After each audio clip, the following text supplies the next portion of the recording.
रायगड महाराष्ट्रासह देश विदेशातील ताज्या बातम्या पाहण्यासाठी मॅक्स इंडिया लाईव्ह चॅनलला सबस्क्राईब करा आणि बेल आयकॉन दाबायला विसरू नका।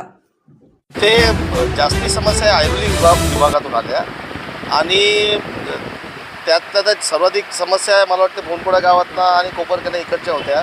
अनिकेत म्हात्रेसमोर जवळजवळ 100 लोक आली होती आणि भोनकोडे गावात रस्ते नाही, गटर नाही आणि गर्दुल्ले नायजेरियन तिथे ग्रामस्थ सर्व अनिकेत म्हात्रे यांच्या नेतृत्वात आले होते बांगलादेशी। तर हे सर्व सॉल्व करण्याचा खासदारचा प्रयत्न करत आहेत आणि त्याचाच एक भाग आहे। आणि आश्चर्य ह्याच गोष्टीचं वाटते की भोनकोड्यात एवढ्या समस्या असून आमचे मंत्री महोदय तिथे जाऊन ठाण्याला मिटिंगा घेत आहेत आणि तिथे सभा लावतात। त्याच्यापेक्षा पहिले इकडच्या सर्व समस्या सॉल्व झाल्या पाहिजेत अशी आमची प्रामाणिक इच्छा आहे, कारण आपलं स्वतःचं घर पहिले नीट केल्यानंतर आपण दुसरीकडे जाऊन बाकीची कामं करू शकतो। सर, नागरिकों की समस्याएं आज इसमें जो समस्या नागरिकों की थी उसमें कॉम्प्लिकेशंस वाले शायद भोनकोड़ा गांव के ज़्यादा लग रहे थे समस्या, बट वो पुलिस रिलेटेड डिपार्टमेंट है। दूसरा, हमारे वाशी और नई मुंबई में जो रीडेवलपमेंट चल रहा है उनके जो घरों के ट्रांसफ़र नहीं हो रहे, रोक के रखे सिडको से, वो तो हम 3-4 दिन में सॉल्व कर लेंगे क्योंकि एमडी साहब से और जॉइंट एमडी साहब से सर ने बात की है अभी। दूसरा, बाकी के जो प्रश्न है भावकड़ेश्वर मंदिर, ये थोड़ा टेक्निकल है, उसका पेमेंट करना पड़ेगा MIDC का।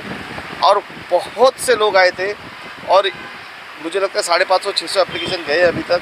इन लोगों का जो मेजर प्रॉब्लम है वो घरों का ही था, और जो ग्रामस्थ हैं जिनको नोटिस मिल रही है और NMMC कार्रवाई कर रही है, सिडको कार्रवाई कर रही है, उसी के ऊपर ज़्यादा फोकस था और उसी टाइप के लोग ज़्यादा कंप्लेंट लेके आए थे आज। अभी समस्या से तो ऐसे ही लग रहा है क्योंकि उधर के काफ़ी नागरिक आज आए थे यहाँ ते जास्ती समस्या ऐरोली विभागातून आल्या आणि त्यात सर्वाधिक समस्या मला वाटतं भोनकोडा गावातनं आणि कोपरकने इकडच्या होत्या। अनिकेत म्हात्रेसमोर जवळजवळ 100 लोक आली होती आणि भोनकोडे गावात रस्ते नाही, गटर नाही आणि गर्दुल्ले नायजेरियन तिथे ग्रामस्थ सर्व अनिकेत म्हात्रे यांच्या नेतृत्वात आले होते बांगलादेशी। तर हे सर्व सॉल्व करण्याचा खासदारचा प्रयत्न करत आहेत आणि त्याचाच एक भाग आहे। आणि आश्चर्य ह्याच गोष्टीचं वाटते की भोनकोड्यात एवढ्या समस्या असून आमचे मंत्री महोदय तिथे जाऊन ठाण्याला मिटिंगा घेत आहेत आणि तिथे सभा लावतात।